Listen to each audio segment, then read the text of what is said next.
물가가 안정이 안 되었기 때문에 금리 인하를 못했던 건데, 물가가 안정을 찾는다면 금리 인하를 해야 된다. 그리고 또 하나는 경기가 좀 위축이 되고 안 좋아질 때 금리 인하를 해야 된다. 근데 지금 딱 그게 지금 시점이라는 거죠.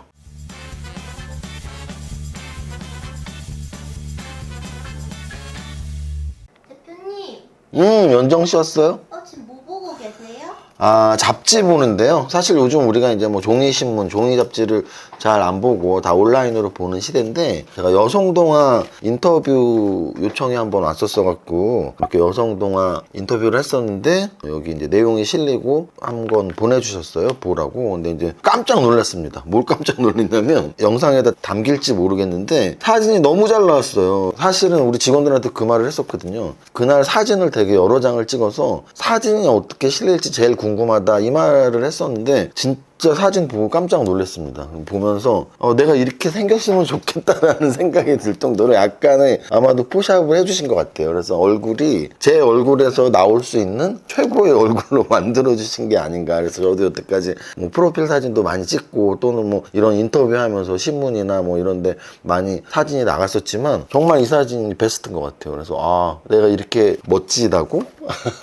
라는 생각을 했습니다. 모르겠네요. 영상을 통해서 보는 여러분들의 눈에는 어떻게 보일지 모르지만 제가 봤을 땐 그렇습니다. 약간 인생샷을 건진 느낌? 어쨌든 여성동화 잡지에 제가 인터뷰가 실려서 말씀드렸고요. 오늘 월요일인데요. 지금 지난주부터 제가 계속 강조드렸던 게 있죠. 금리 인하의 시기가 가까워지고 있고, 그 금리 인하는 결국은 하긴 해야 돼. 왜? 우리가 역사적으로 평균 환율 또는 평균 금리라는 게 있단 말이에요. 역사적으로. 그러면 지금 4% 이상의 미국 금리가 역사적으로 평균 정도냐 하면 그렇지 않아요. 여러분들이 금리의 과거 흐름을 쭉 보면은 굉장히 높은 상태가 오랫동안 유지가 되고 있는 거예요. 그렇다는 얘기는 분명히 금리 인하의 시기가 온다는 얘기고요. 이제 언제 오느냐의 문제인데, 결국은 물가가 안정이 안 되었기 때문에 금리 인하를 못했던 건데, 물가가 안정을 찾는다면 금리 인하를 해야 된다. 그리고 또 하나는 경기가 좀 위축이 되고 안 좋아질 때 금리 인하를 해야 된다. 근데 지금 딱 그게 지금 시점이라는 거죠. 그래서 1년에 한 번 하는 잭슨홀 미팅에서 파월 의장이 이제는 정책을 좀 변경해야 할 때, 그래서 물가의 불안정보다 고용의 위축이 더 신경 쓰이는 뭐 이런 표현을 써가면서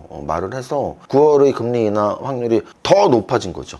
그래서 그거는 하나 건넜다. 그럼 이제 두 번째 자료가 뭐였냐면 한미 정상회담이에요. 그거는 오늘 밤 미국으로 25일이니까 우리의 밤에 미국 시장이 열리는데, 미국의 낮 시간에 한미 정상회담을 할 테니까 내일 영향을 미치겠죠. 그래서 뭐 한미 정상회담에 나올 수 있는 의제들은 일단 뭐 국방비 증액 이야기, 그래서 주한미군 관련 뭐 국방비 뭐 이런 이야기가 1차적으로 나올 것이고, 그리고 이제 산업에 대한 이야기, 뭐 조선업이나 반도체 뭐 이런 산업들이 또 중심이 돼서 나올 것이고, 그래서 우리 지수의 호재냐 악재냐에서 일단 호재일 확률이 좀 더 높다라고 시장은 판단하고 있는 것 같아요. 왜냐하면 오늘 아시아 시장 중에 일본 증시는 우리만큼 오르지 않았어요. 우리 오늘 코스닥 2% 올랐는데요. 일본 증시는 우리만큼 오르지 않았거든요. 그래서 한미 정상회담에 대한 기대감도 살짝 있는 건 아닌가. 오늘 지수 차트를 보면은 제가 늘 말씀드리는, 지난주에 아마 포인트를 두 개 어떻게 설명을 했었냐면 3200을 좀 빨리 회복을 해야지 좋다라는 말씀을 계속 드렸을 거예요. 그런데 실제 오늘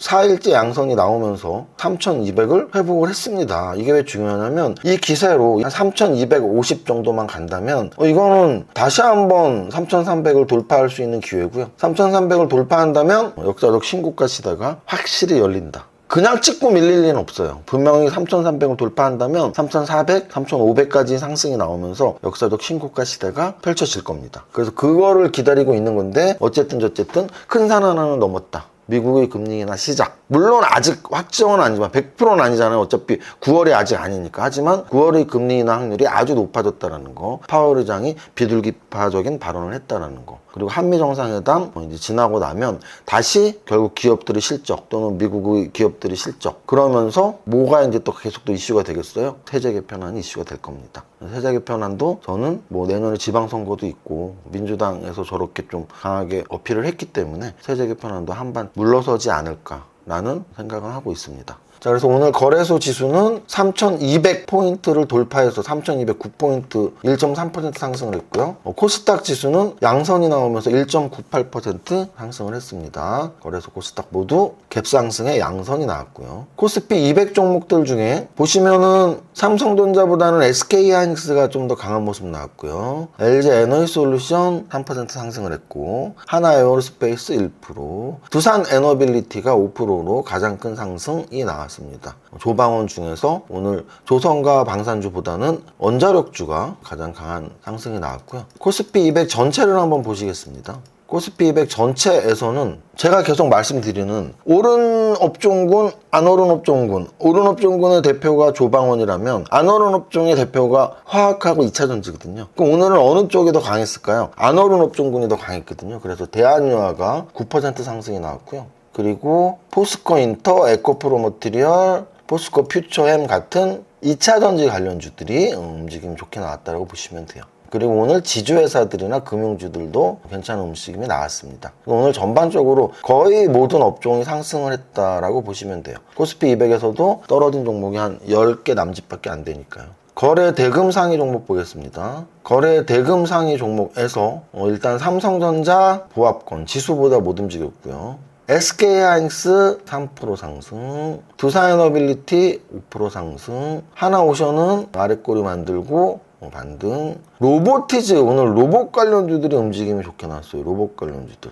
그래서 오늘 로봇 관련주들이 상승에는 여러 가지 재료를 갖다 붙일 수가 있는데요. 제일 재미있는 상승 이유 중에 하나는 노랑본특법이 지난주 통과가 됐는데, 노랑본특법이 노사의 관계를 정리한 법이잖아요. 그래서 앞으로 사측에서 노동자를 대신할 로봇, 특히 휴머노이드 로봇을 더 많이 쓸 수 있지 않을까? 이런 이유가 있더라고요. 근데 로봇은 사실 그런 이유 말고도 일단 4차 산업의 핵심이에요. 계속 말씀드리는 피지컬 AI. AI가 뇌라면 움직임이 있는 무언가가 있어야 되잖아요. 근데 뇌에 AI가 들어간 로봇, 주행에 AI가 들어간 차. 그래서 차와 로봇이 피지컬 AI의 양대 산맥이 될 것이다라고 많이 언급이 되고 있습니다. 그래서 제가 강연회 때도 늘 말씀드리지만 예전에 보일러가 별로 없을 시절에 보일러 광고 문구가 아직도 기억이 나는데요. 어머님 댁에 보일러 하나 놔드려야겠어요. 이런 보일러 광고가 있었단 말이죠. 지금은 그런 광고 할 필요가 없죠. 왜? 요즘은 다 보일러 집에 있잖아요.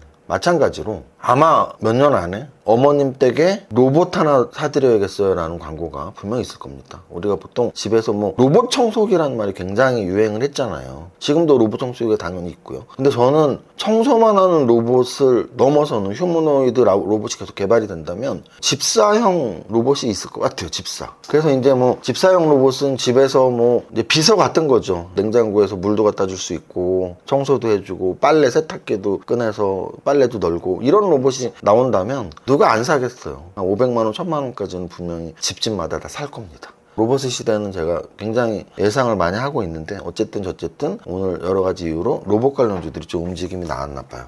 그래서 거래대금 상위에 로보티츠가 있고 바로 그 아래에 뭐가 있어요? 레인보우 로보틱스가 있잖아요. 레인보우 로보틱스는 삼성, 로보티즈는 LG, 그래서 SK 관련은 유일로보틱스, 이런 식으로 현대차 관련은 클로봇, 이런 식으로 여러분들이 좀 대그룹 관련 로봇 관련주들을 좀 이렇게 찾아보시는 게 좋다라고 늘 말씀드리고 있고요. 오늘 상장된 그래피 24% 하락, 이수페타시스 6% 상승, ABL 바이오 8% 상승, G2G 바이오 상장된 지 얼마 안 된 G2G 바이오 상한가가 나왔습니다. 그래서 오늘 제약 바이오도 좀 전체적으로 괜찮은 움직임이 나왔고요. 마지막으로 등락 현황 메뉴 보겠습니다. 등락 현황 메뉴에서 방금 전에 말씀드렸던 7천억짜리 신규 상장 중인 G2G 바이오가 상한가가 나왔고, 1조짜리 하이젠 RNM, 이게 언제 1조까지 올라왔나요? 1조짜리 로봇 관련주고요. 로보티즈, 얘는 1조 3천억까지 올라왔네요. 정말 제2의 레인보우 로보틱스라고 제가 노래를 불렀었는데, 로보티즈 오늘 다시 한번 역사적 신고가 갱신하면서 제2의 레인보우 로보틱스 이름을 톡톡히 이름값을 하고 있고요. 3천억짜리 인빈티지 랩 비만 관련주고요. 원익홀딩스도 요즘에 로봇 관련주에 편입이 되던데, 원익홀딩스, 현대무백스도 마찬가지. 덕산 네오룩스 1조짜리 10% 상승했고요. SBB테크는 시총이 많이 낮아졌네요. 얘도 역시 로봇 관련주. 에이블 CNC 화장품 관련주. 레인보우 로보틱스가 5조 6천억. 얘가 진짜 2, 3천억대 제가 말씀을 드렸던 레인보우 로보틱스가 10% 오르면서 5조 5천억까지 올라와 있습니다. 대한유화가 7천억짜리 화학주. SPG 역시 로봇 관련주 5천억대.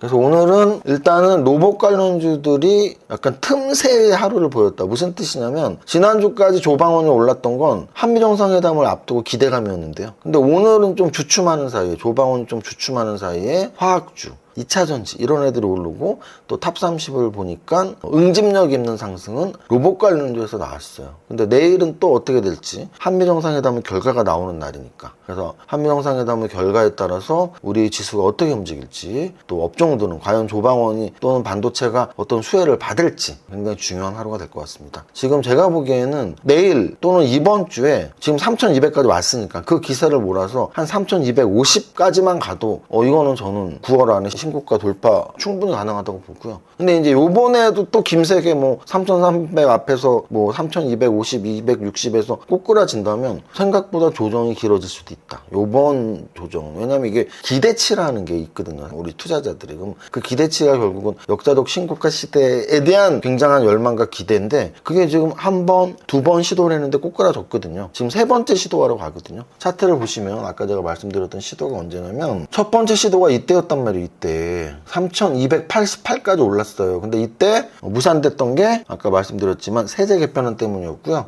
두 번째 또 막 올라갔어. 두 번째도 또 막 올라갔단 말이에요. 올라갔는데 요 8월 12일 날 요때도 상승하다가 쭉 빠진 게 역시 세제 개편안 악재 때문이었어요. 그래서 제가 보기엔 요번에 이제 마지막 세 번째 시도를 돌파 시도를 하러 가는데 지금 타이밍은 너무 좋죠. 금리 인하 가능성 높아지고 한미 정상회담에서 어떤 보따리가 나올 수도 있고 그래서 이번 상승이 세 번째 도전이기 때문에 돌파를 하면 제가 보기에 신고가 시대가 확실히 열리는 건데 돌파를 못한다면 실망 매물이 꽤 나올 수도 있죠. 야 뭐 3300 마의 벽이네 돌파 못하네 이런 게 굳어질 수가 있거든요. 그래서 이번 주 굉장히 중요하게 지켜보겠습니다. 오늘 여기까지 하겠습니다. 100억성 첫 번째 줄 시작. 나는 10년 안에 100억 부자 될 거야.